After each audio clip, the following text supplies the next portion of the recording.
This song may never make the radio, but that's just fine by me, because the sound of her around is the only song I need. Maybe I'm crazy, but she could be my baby. That may be all I'll ever need. Hello, I'm Luke Flywalker, and I'd like to welcome you to this special edition of SL Aviation Magazine. This show is devoted entirely to the D-Day C-47 flyover that took place last week. We had over 60 people involved in the event, and everything went very well. I would also especially like to thank Gaggy Mamba Bender for the idea she had that inspired this event. She also gave me this very awesome 1940 Indian motorcycle as a thank you for putting the flyover together. Her company is GBMC, and if you're looking for a sweet ride, check her out. There are a number of people who helped to put this event together, and without them it would have been very difficult, if not impossible, to pull off.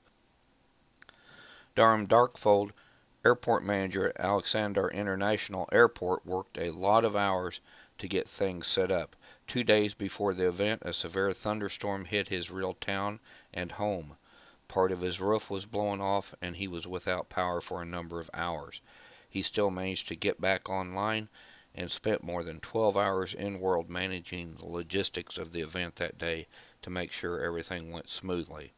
Durham's assistant Zoja worked very hard the day of the event, retyping voice chat and dealing with all the issues that came up on the sims.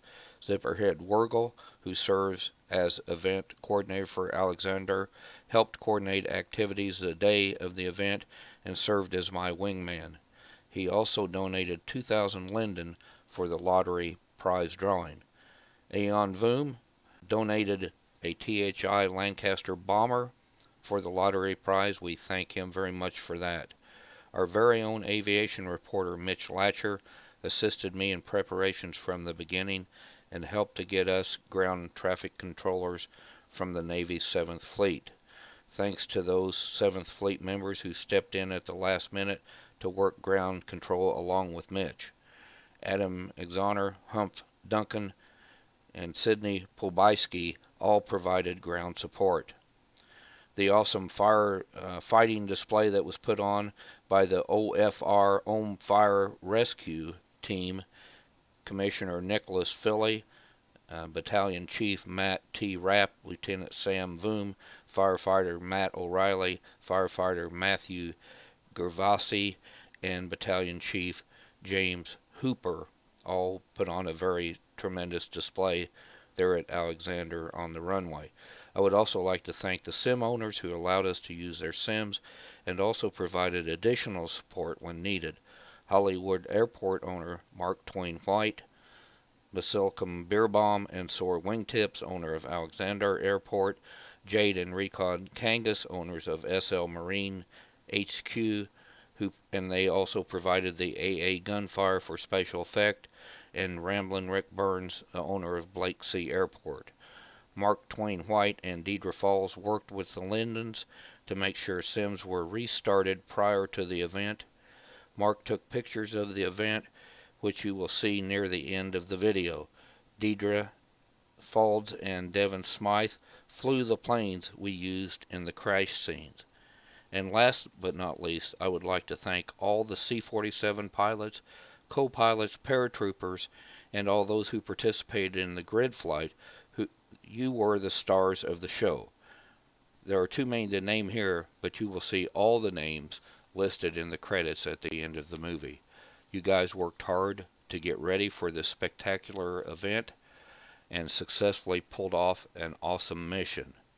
So it's time to roll the film, and let's get moving.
This is the story of the operation which began the assault on the continent of Europe. The 9th Troop Carrier Command will transport and resupply parachute and glider elements of the 82nd and 101st Airborne Division and will be prepared to transport elements of the British 1st Airborne Division as directed. The U.S. 101st Airborne Division will begin landing approximately 4 hours and 30 minutes prior to civil twilight on the morning of D-Day to assist the 4th Division in the initial assault and capture the town of Carentan. The U.S. 82nd Airborne Division will land to the immediate west of the 101st for the purpose of preventing the movement of enemy reserves to the east and north.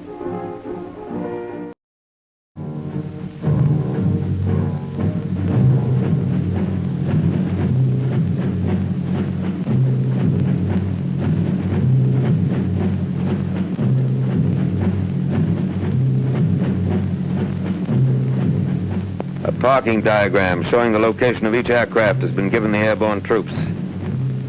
Each pilot has been furnished a list of his passengers.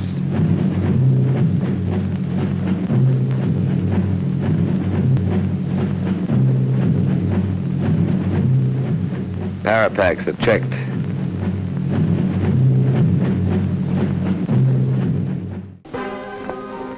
One of the tow planes crashed and burned, but actually the C-47 suffered few losses.